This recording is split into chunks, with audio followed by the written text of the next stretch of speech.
வணக்கம். இன்று 100வது குறள். இனிய உளவாக இன்னாத கூறல் கனியிருப்ப காய்கவர்ந்தற்று.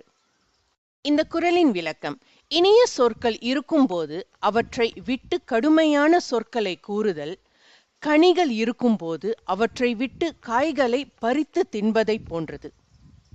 எளிய முறையில் விளக்கம்: இனிய வார்த்தைகளை தவிர்த்து பிறரை காயப்படுத்தும் சொற்களை பேசுவது பழுத்த பழத்தை விட்டுவிட்டு காய்ந்த பழத்தை தேர்வு செய்வது போல்தான். நல்லது இருக்கும்போது மோசமானதை தேர்வு செய்வது புத்திசாலித்தனம் இல்லை. ஆங்கிலத்தில் விளக்கம்: choosing to speak hurtful words and avoiding sweet ones is like choosing an unripe fruit over a ripe one. It is a foolish choice when something better is available.